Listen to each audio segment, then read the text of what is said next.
What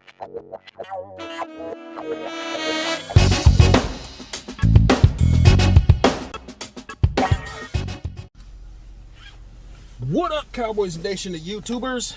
It's that VA Dallas Cowboy fan coming back at you. Thank you for liking, sharing, subscribing, and commenting down below. I make these videos for me and you, and they're a little therapeutic.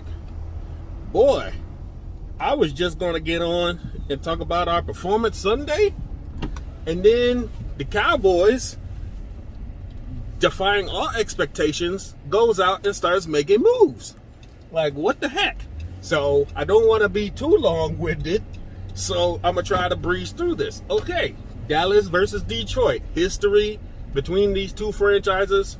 Two of the best running backs of all time. Some of classic games. The playoff game where everybody still hates us for what could have been, should have been, wasn't. Offensive and defensive pass interference. The game where the Lions came back and killed us after double digits. Calvin Johnson going off. I mean, there's some history between these two teams that play on Thanksgiving. But Sunday, let's start backwards because usually I start with the offense, but I want to start with special teams. Turpin time. That dude is that dude. He is going to break one of these days. I don't know when. I don't know how, but sooner or later, that dude is going to take it to the house. And it's going to give all the juice to this team. Kicking, Brett Maher. Who knew that one season away, going to the Saints and basically resurrecting his career, and then coming back, is saving the team right now. His kicks are crucial now. I wouldn't say he's on a Dan Bailey level, but he is actually earning his nickname Money Maher again. Congrats to that guy. Defense. Woo, what can you say about this defense? 5 turnovers. Everybody's getting some love. Sam Williams came on now.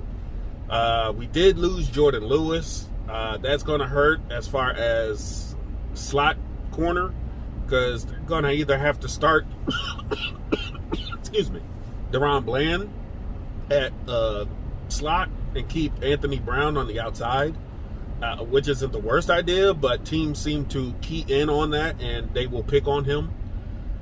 He has had an interception this season, so it's not like he can't play the position. He's just got to play it more.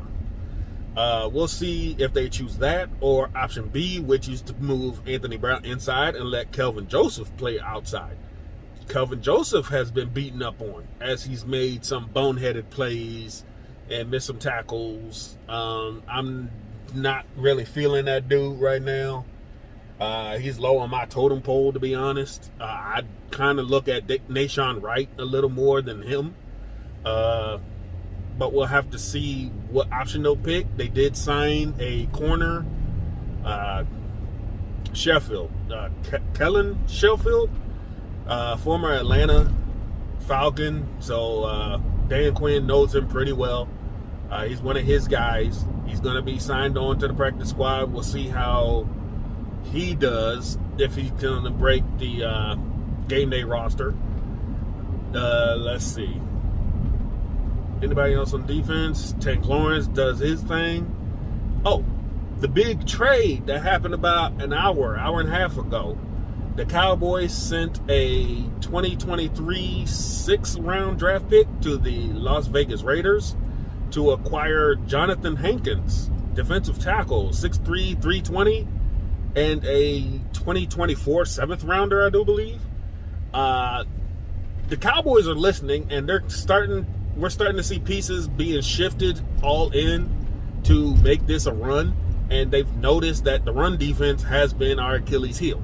After, surprisingly, the Lions game where I thought they'd run more, we're playing Chicago coming up, and they definitely got guys that can run the ball, as they saw on Monday Night Football. So you're going to have that run defense and a spy on Justin Fields, Montgomery, and those guys.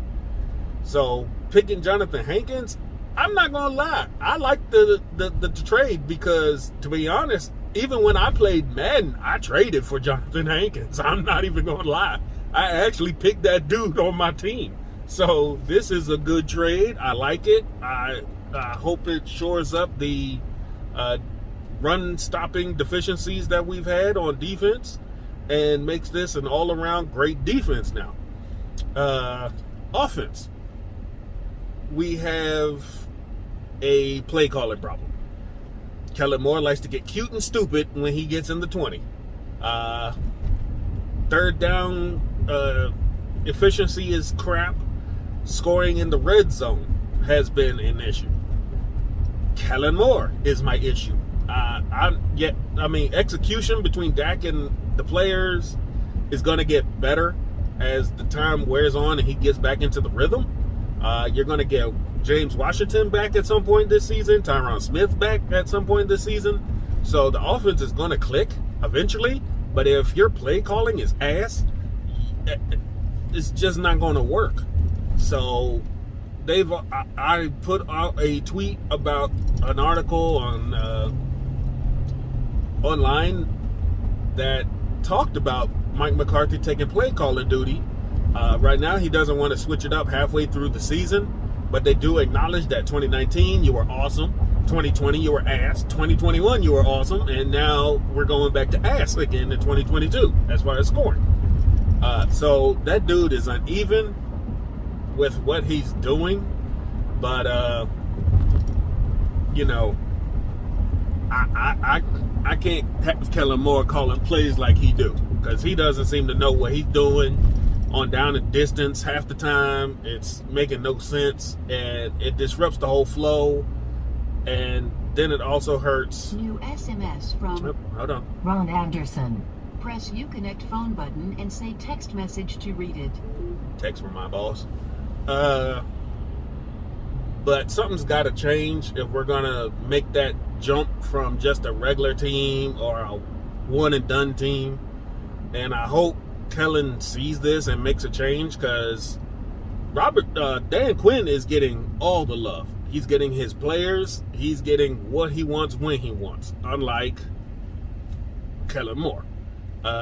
Dalton Schultz is getting banged up. You lost Matt Farniok. You lost Matt Waletzko.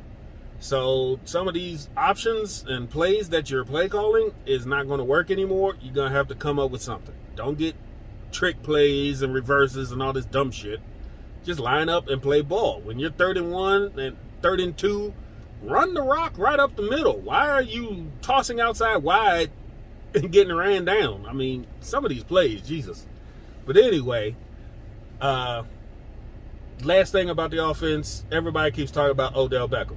Yeah, sure, he can ignite this offense with his play, but we've had Des Bryant, we've had Amari Cooper.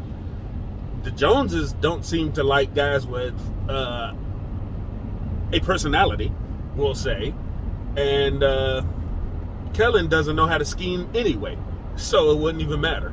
So just stick with what you got, save that money, and let's roll and play better and do what we got to do on our own.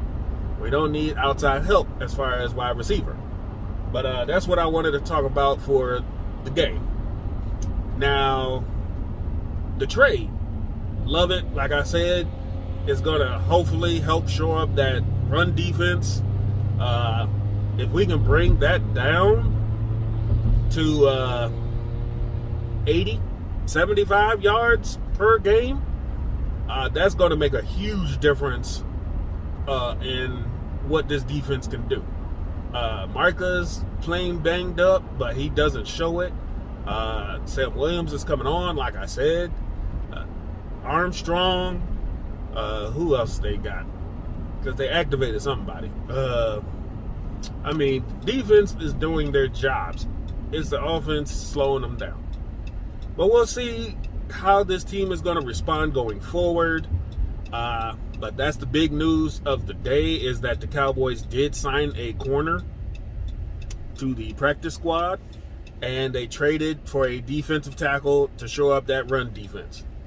All right. tired of taking up your time. I hope you guys have a great Taco Tuesday. Take care. Stay safe. This is VA Dallas Cowboy Fan.